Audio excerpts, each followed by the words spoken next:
En este video veremos los 47 métodos de las cadenas de caracteres en Python. El primer método es capitalize.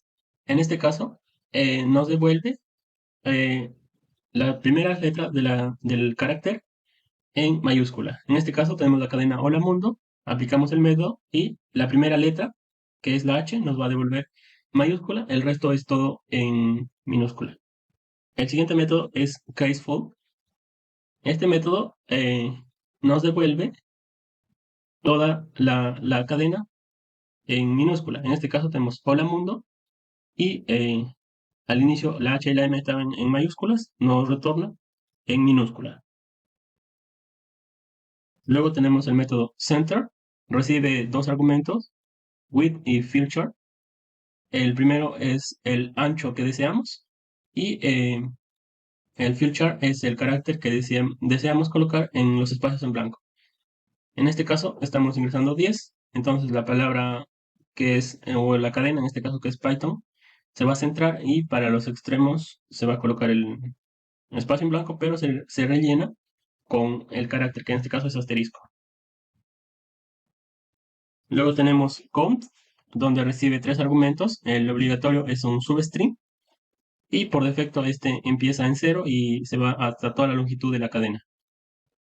Entonces aquí nos permite contar la cantidad de substring que tengamos. En este caso el substring es la P, entonces en la cadena Python Programming vamos a verificar cuántas veces existe.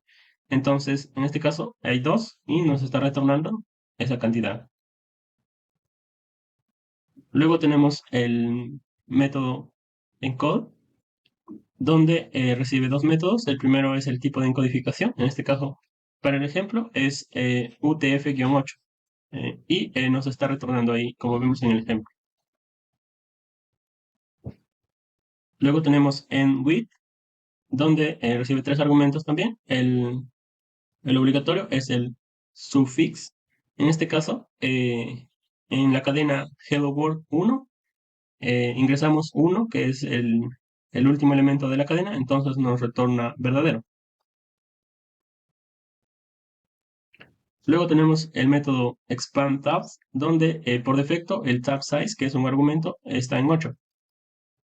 Y aquí lo vamos a usar. Este método nos permite dar un espacio entre los caracteres, ¿no? Por defecto está 8, como menciono, y donde está la tabulación va a ampliar o disminuir. En este caso estamos colocando 7, entonces la tabulación va a ser de 7 entre la O y la L, y entre la L y la A. El siguiente es find. El primer argumento obligatorio que recibe es un substring. Entonces, aquí nos va a retornar -1 en caso que demos un argumento que no esté entre la cadena. Y en este caso, como sí está, es word. Y la primera ocurrencia se da en la W. Entonces, el índice nos estaría retornando, que sería 6. Luego tenemos forma. Este de acá recibe diferentes argumentos o no tiene una cantidad específica, por eso que tiene este tipo de representación.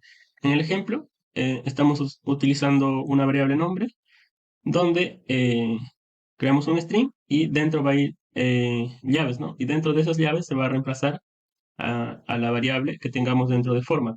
Y esto de acá podemos tener varias variables y vamos a reemplazar, ¿no? Y va a ir en orden, de acuerdo a cómo están ordenadas en format. Luego tenemos el método format_map. Este es parecido al anterior, simplemente que aquí el argumento es un diccionario donde los valores del diccionario se van a colocar dentro de las llaves. En este caso, colocamos N1 y N2, que son las claves, y ahí se van a reemplazar por los valores que están en el diccionario, que en este caso es el 5 y el 7, ¿no? Y como estamos colocando entre comillas, dentro de ellos un guión, entonces nos representa de esa forma. Luego tenemos el método index, donde tenemos que ingresar un substring, es un elemento dentro que está dentro de la cadena. En este caso es word. Y en este caso es parecido al método anterior que ya vimos, simplemente que en este caso, si es que ingresamos una palabra que no está en la cadena, nos va a retornar una excepción de value error. Y en el caso anterior era -1. Luego tenemos el método isAddNum, donde nos devuelve verdadero si los elementos de la cadena son letras o números, ¿no? En este caso tenemos una cadena hola, guión 1, 2, 3. En este caso nos devuelve falso porque dentro hay un guión. Luego tenemos el método isAlb. En este caso va a evaluar si dentro de la cadena son solamente letras, nos va a retornar verdadero o de lo contrario falso. En este caso, en la cadena tenemos un espacio dentro de cada palabra, por eso nos retorna false. El siguiente método es isAscII. En este caso, va a verificar si todos los elementos de la cadena son ASCII, ¿no? De lo contrario va a ser falso. En este caso, es verdadero ya que la cadena es hola. Luego tenemos el método isDecima, donde va a verificar si los elementos que están en la cadena son dígitos decimales.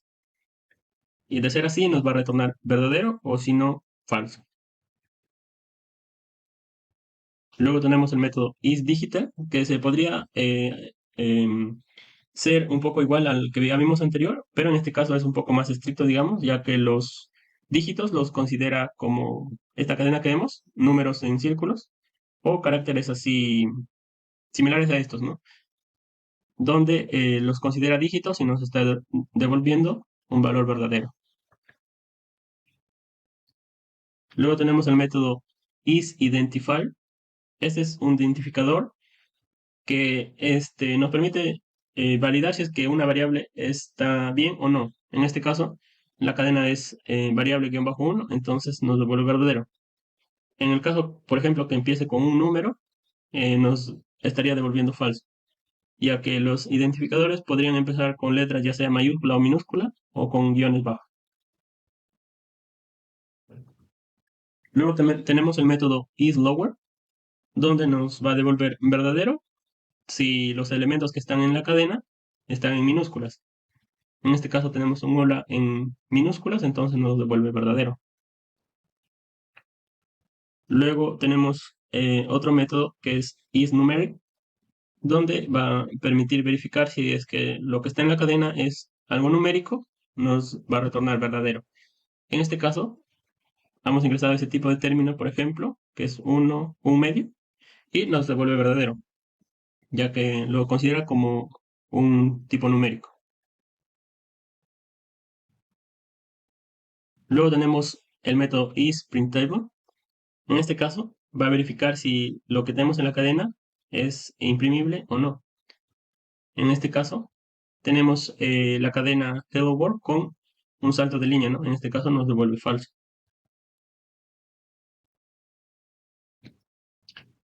Luego tenemos el método isSpace, que nos permite verificar si es que dentro de la cadena existe espacios vacíos o en blanco. Entonces, en este caso, la cadena es simplemente espacios vacíos, nos retorna verdadero.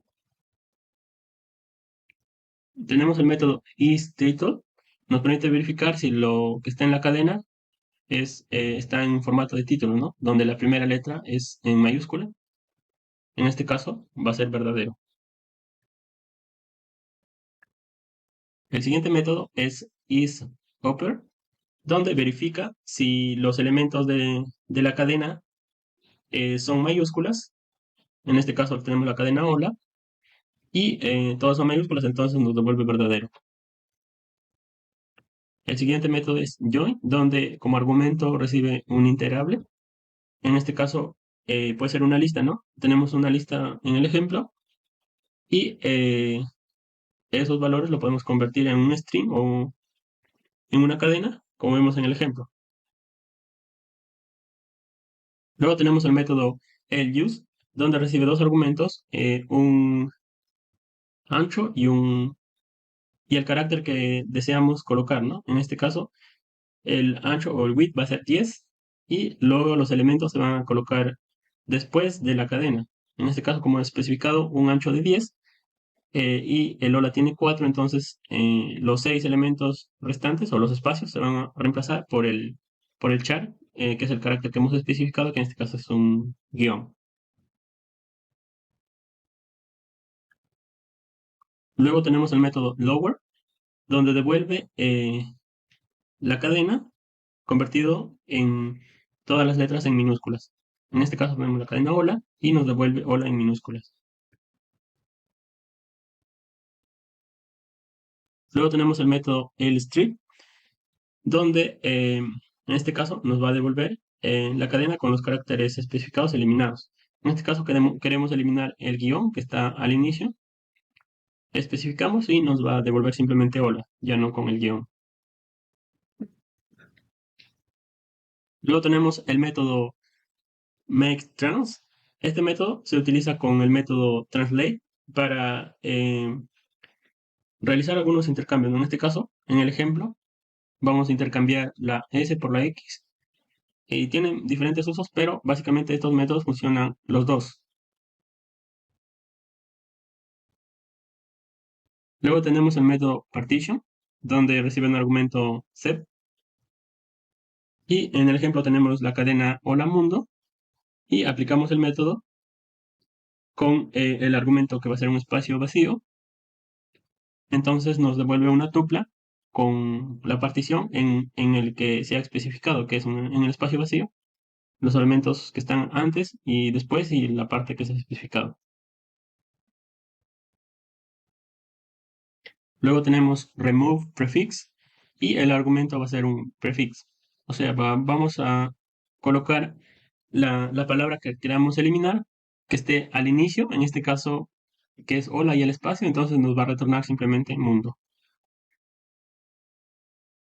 Luego tenemos remove suffix, en este caso nos permite eliminar eh, el sufijo de una cadena. En este caso vamos a eliminar el espacio y mundo, simplemente nos va a retornar hola. Luego el método replace nos permite reemplazar un elemento que ya está en la cadena por un nuevo y count es la cantidad de veces que vamos a reemplazar, ¿no? Si es que se repite el elemento. En este caso tenemos 10 que se repite 4 veces y vamos a reemplazar el 1 por el 2 3 veces. Y tenemos ese resultado. El siguiente método es rFind, donde recibe como argumento un substring y por defecto ya empieza en 0 y tiene toda la longitud de la cadena. En este caso, nos devuelve -1 si es que se ha ingresado como argumento un substring que no existe en la cadena. Y de lo contrario nos devuelve el índice, ¿no? En este caso, el índice del último la h sería 11. Entonces, nos estaría devolviendo ese valor. El siguiente método es rIndex, donde recibe por un momento también un substring. Y este caso es parecido al anterior, pero en caso que ingresemos el argumento o el substring que no esté dentro de la cadena, nos va a dar una excepción, value error. En este caso está funcionando similar que el anterior, ¿no? Ya que la palabra sí existe dentro de la cadena y nos retorna 11. Luego tenemos rFuse, donde recibe dos argumentos, el ancho o el width y el feature. En este caso estamos considerando un ancho de 10 y el carácter va a ser un guión. Entonces, en la cadena, los elementos se van a ir al final y al inicio se van a colocar los guiones. Tenemos una longitud de 10, entonces se coloca el hola que ocupa 4 y el resto se colocaría los caracteres que son los guiones. Luego tenemos rPartition. En este caso, nos va a devolver eh, una tupla con los elementos separados. En este caso, tenemos un ejemplo que la cadena es hola mundo y lo vamos a realizar la partición en el espacio en blanco. Entonces tenemos hola, el espacio y mundo. Luego tenemos el método rSplit. Este de acá nos permite dividir y nos va a retornar en formato lista. Podemos especificar el valor de donde deseamos dividir, ¿no? En este caso si es que no se especifica, por defecto es en el espacio vacío, se va a dividir. Luego tenemos el método rstrip y nos estaría devolviendo ese más hola. Luego tenemos el método split. En este caso nos permite crear una lista y separarlos, ¿no? En este caso estamos especificando que se separe por el guión, entonces nos retorna los elementos en una lista. Luego tenemos el método splitList. Tenemos un ejemplo donde existe un salto de línea y donde exista un salto de línea nos va a crear elementos de una lista, ¿no? Y nos va a retornar eso de ahí. Luego tenemos el método startWith, que recibe como argumento un prefijo y en este caso, en el ejemplo, es hola. Y como ese elemento sí está al inicio de la cadena, entonces nos retorna verdadero. Luego tenemos el método strip, que nos permite eliminar los espacios que están al inicio, ¿no? En este caso, al inicio y al final. Entonces, tenemos la cadena hola con espacios y aplicamos el método y nos retorna simplemente la palabra. Luego tenemos el método el workcase, donde nos permite intercambiar las letras que ya están en mayúsculas por minúsculas, que están en minúsculas por mayúsculas. Como vemos en el ejemplo, en cadena, hola está en minúsculas, se pone mayúsculas y mundo en mayúsculas en minúsculas. Luego tenemos el método title, donde nos va a devolver cada palabra que está dentro de la cadena, la primera letra va a ser en mayúscula y el resto de letras en minúscula, como vemos en el ejemplo. Luego tenemos el método translate, que recibe como argumento una tabla, que esa tabla se crea con el método que vimos anteriormente, que es el método makeTrans. Entonces, como mencioné anteriormente, estos métodos funcionan casi siempre juntos, ¿no? Ya que nos permiten intercambiar valores. Como vemos acá, la S se intercambia por la X. Luego tenemos el método upper, donde nos va a devolver la cadena que ya tenemos con los valores en mayúsculas. En este caso, la cadena es sola en minúsculas y aplicamos el método, nos devuelve todo en mayúsculas. Luego, el último método es seal. Recibe como argumento un ancho, donde va a ser la cantidad de elementos que va a tener la cadena. En este caso, la cadena inicial tiene 2 y estamos especificando que sea de 5. Entonces, antes de eso lo va a agregar ceros, como vemos en el ejemplo. Bien, eso sería todo. Gracias. Hasta la próxima.